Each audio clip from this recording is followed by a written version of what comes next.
already a tense exchange. Biggie doesn't even realize it. He called in 10 minutes ago, and he just said, I want to warn you. We have 25 new pieces of audio. Live bullets flying on this program today. Don't be confused by it. You know, there's a lot. I like that. Yeah. He warned Biggie's me. looking out for the old man. He warned me. He said, You made me work extra hard. Yep. I dumped in a lot of audio. A lot of crap here. Basically, he's like, I'm sure he's thinking. A lot of shrapnel flying around this room. Yeah. And I'm sure Biggie was thinking, you better play it, you old geezer. You better play it. Yeah. Well, I worked right up until showtime. Right up until showtime here. Well, I make an audio sheet every day and send it to you guys. Yeah. And I don't know if either of you actually looks at it. And I bring that up. I know you have it with you because sometimes I'll look at Chris Kelly and he'll be staring at the computer screen and kind of clearly stalling to find something. I'm like, he didn't look at the sheet. He doesn't know where that is. I look at the sheet. Sometimes I don't have. There's a lot of papers here. There's papers. Okay, yeah, I'll give you that. There's multiple stacks. There's stacks. Not just one stack. Stacks of paper. There's a lot of information. Very busy today. Well. And that's why I said, I was like, let me just give you a warning. Take a look maybe ahead of time. Well, see where some things are. You called in and just to be helpful and said, just let you know, unusually large amount of material here. Fresh, hot audio. Hot stuff. He goes, 25 new cuts of audio in here today. I said, all right. Of course, I took it as an affront. Of course. And so we hang up. I turn to Chris Demm and say, I find it highly doubtful there's 25 new pieces of audio in here today. That's Biggie being his usual diva self. Yes. So 2 seconds later, he calls back in. Beg your pardon, there are 23 pieces of audio. Well, so we hang up and I said, I knew it. Told you. Yeah. Well, what'd I tell you? What a diva. Because I know both of you so well. I knew one of you would count. It was a toss-up on which one. I counted it. Either Chris Demm would count and quietly, under his breath, which you would hear say, there's only 23 pieces. He exaggerated. And you'd glom onto that and be like, yeah, I did exaggerate. I knew it. Or you'd go ahead and count because you think it's some kind of challenge to you. Mm-hmm. And then you'd say to Chris Demm, he's lying. There's only 23 pieces of audio here. That's right. Well, you couldn't lose that bet. That's right. As a gambler, Biggie, you could not lose. Yeah.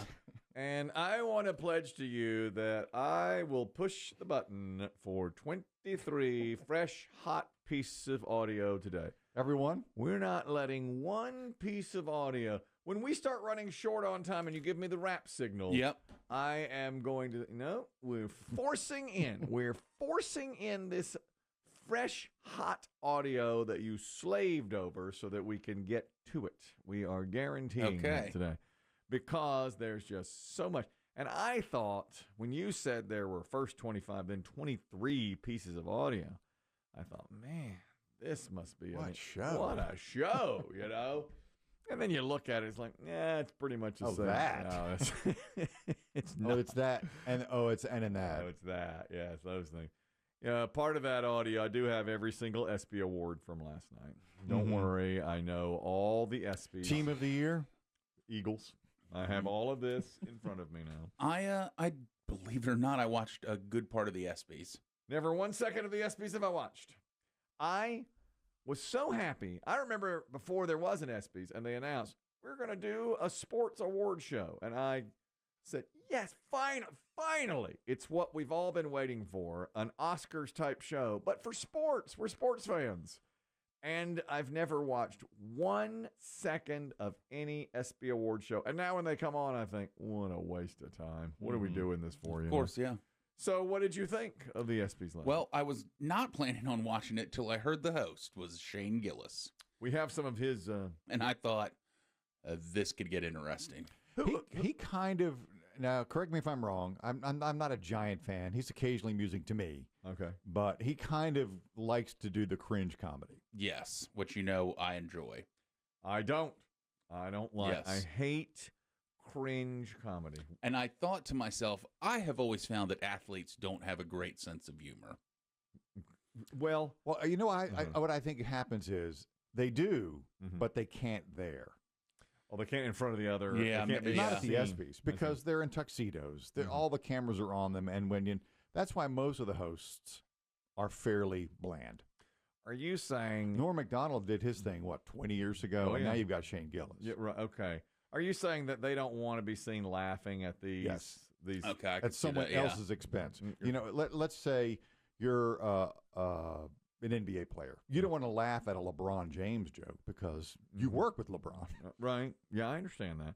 But don't you think it's all in good fun, and LeBron wouldn't be upset by that, or do they have? Yeah, Depends on the host. yeah. When you put Shane Gillis in there, and I mean, even he said at one point last night, "I can't believe ABC did this. Like, let me host this." What is it about him? He's become this huge name in comedy that. So he first made news a couple years ago as the only guy to basically get hired and fired by SNL in one day. Was he that? Yes. He was hired and fired. Yes, by because of Saturday Night something Live. he said on a podcast. And then he you never heard much about him, but he just stayed kind of on that comedy grind. Mhm. And he has slowly worked back in. Now he is one of the biggest comedians out there. To a lot of people, and correct me if I'm wrong, a lot of people think he's the guy who beat cancel culture. Yes. Oh, so he's able to say what he wants. Yes. Yeah. Okay. Yeah. Even though he got fired by Saturday Night Live, but then now has been even probably more successful. Yeah. And he even has come back and hosted Saturday Night Live now. That's right. I remember that was a big deal because they fired him and then asked him to host it. Exactly. Any movies or shows or anything? He's in a very funny show on Netflix called Tires with a bunch of other comedians that I think is hilarious. Tires. Well, you haven't told Yes. me about it. I don't think it's your style show. I don't think Shane Gillis is your style of comedy. He's waiting for it to drop that Lena Dunham show on your head. I watched. That's more your speed. I Yeah. watched Girls. I watched Girls. It was cutting edge with Lena Dunham. I watched Golden Girls and Girls. Those Yeah. are those are the shows that And I the Sex like. and the City Sex Gals. and the City Gals. Biggie knows your stuff. Yeah. Yeah. Tires is just not your style, and I don't think you'd care much for Shane Gillis's comedy because you don't like kind of the awkward stuff. He is to me, he's very good at it because he's just a guy from the Midwest. He's kind of an everyman comedian.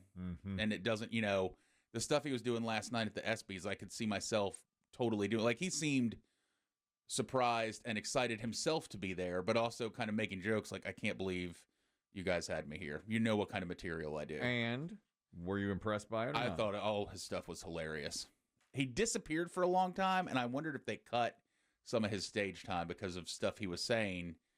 Because, I mean, he did his monologue, but he'd make kind of jokes in between, too. And, in fact, he closed his monologue by saying, I want to do a joke that Norm Macdonald did, who I love, many, many years ago. He did the Norm Macdonald joke to close the monologue. Not the OJ. Yeah.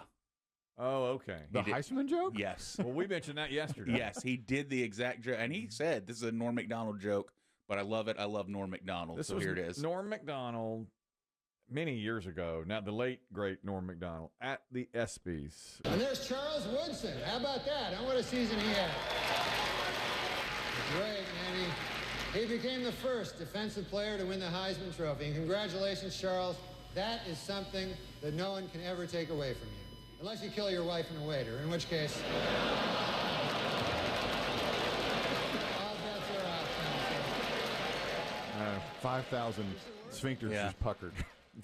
Including my own. including Yeah. Kelly. 20 years This is late. More. Charles Woodson won the Heisman. I think it was 97. I mean, we're almost 30 years ago. My sphincter is puckered up. My butthole is inside me right now. I'm so puckered. I hate those kinds of jokes. Yeah. Well, especially in front of a crowd like I'll that. tell you, what's funny is maybe they've gotten even tighter. There was more laughter there than there was last night. Last night was kind of... All right, let's go to it. Let's go to it. I didn't have this planned for this block. But we've got to blow this audio out. We're having a one-day sale. Yeah, this is... Everything must go. I mean, we're not going to be talking about Shane Gillis tomorrow. No, we should be ranking our most excited for the... This is what the audio I'm most excited for. This is your most exciting. Okay. And we're doing it right off the top. Yeah. This is right at the beginning. This is his joke montage. Shohei Ohtani couldn't make it tonight. Man, I hope his interpreter didn't bet that he was going to be here. Shohei is a once-in-a-generation talent. No one's been able to do what he does at so many positions: pitcher, hitter, and bookie. A bookie is what Bill Belichick reads to his girlfriend before bedtime. Sugar Ray Leonard's here. Oh, yeah. Sugar Ray, you're the man, but in 10 years, Jake Paul is going to try to knock you out, so take it easy. He did... the Bill Belichick stuff he kind of went more in on. Very funny. I like that. That was my favorite of Yeah. that. Bookie. Bookie was I cracked a smile at that. Yeah. Okay. I cried. You nodded approvingly. Yeah. That's what I would do. He did some. I'll save my favorite for the end. He did some Trump Epstein stuff that was pretty funny. Here's some. This is on Caitlin Clark. Caitlin Clark, she and I have a lot in common. We're both whites from the Midwest who have nailed a bunch of threes. When Caitlin Clark retires from the WNBA, she's going to work at a Waffle House so she can continue doing what she loves most, fist fighting black women. Don't cut to the crowd on that one. Nope. I can't. I'm sorry. No. I kind of misled. That's my absolute favorite of the night. No. That Caitlin Clark joke, I was on the floor. Chris Dibbs is emotional about this. Yeah. He's dabbing. He's been his emotional eye. for days now. days. Yeah. He's been emotional. I've been waiting for this moment. No. You cannot tell a joke like that on the SBS. There was another comedian in the audience, a comedian named Drewski, and he kind of yelled during that because he was like, "You got it, man!" Because he was. I'm sorry, that was funny. You can get mad if you want, but that was funny. I would have gotten up and walked out. I would have put my hands on my hips and walked out. That's it. We are going to In and Out. I'm Yeah. done. If I was the quarterback of the Eagles, if I was Jalen Hurts, Yeah. my team's up for team of the year, I would have gotten up and Someone else walked. pick up my trophy. Yeah. I absolutely refuse to hear this trash anymore. He kind of made commentary throughout about the jokes too, and that was one where he was like, "You guys know, you should have known what you were getting." Well, he says stuff like this. This is his material on Epstein and Donald Trump. Donald Trump wants to stage a UFC fight on the White House lawn. The last time he staged a fight in D.C., Mike Pence almost died. Actually, there was supposed to be an Epstein joke here, but as it got deleted. Must have probably deleted itself, right? Probably never existed, actually. Joe Rogan actually wanted me to be here to host this award show so that I could capture Adam Silver because Joe thinks he's an alien. And Donald Trump wanted me to be here to capture Juan Soto for the same reason. Aaron Rodgers did not take the vaccine because he predicted it would be bad for him. And then he joined the New York Jets. Hey, no, I'm out of here. No, He also thank- does That's it? No, thank you. I'm out of here. Get your coat. Let's go. Start the car. Let's go. I'm not going to sit around and hear this for 2 hours. I can tell you that. He also does a tremendous Trump impression. Does he? Yeah, very funny. He's very good at that. Did he do it? He didn't do it. No, he's done it on some other Okay. comedy bits and stuff. So you were impressed with Shane Gillis? Yeah, I am. I mean, if you didn't if you don't know him, I'm sure a few people were like, "Who is this?" And I can't believe he's saying these things, but I thought it was hilarious. He is the only reason I tuned in. Who else has been? Well, Ricky Gervais, when he used to do the Golden Globes, He did Yeah. the Globes. He would go very. And again, there was a time in my life when I would pretend to be like, "Oh yeah, that's fun," but Skewer them. oh my God, in reality, I just think to myself, I couldn't be in that audience. There's no Well, part of it, I mean, is that Gervais is one of those people. You know, he Yes. is an Yeah. actor. He Yes. is in show business. You know, Gillis is not an athlete. right. He's a comic Yeah. and an actor. Do you think that anybody really was upset last night with some of those jokes? No, he opened with a Shea Gilgis-Alexander joke about being fouled, and nobody smiled at that. Shea Gilgis-Alexander did because the joke is that he barely gets touched, and Yeah. he's like, we'd like to welcome everyone here. Basically, it's some kind of joke about he just got everyone around him just fouled him, got a technical foul, Right. and that didn't get anything. I was actually surprised how many laughs he got for the Caitlin Clark joke. Yeah, the fighting black women. Yeah, I mean, because that to me was one of those jokes that I think everyone was like, I can't even hide it on this one. That was pretty good. Not up in here. I cannot listen to something like that. Were you surprised, or did you care about any of the awards at all?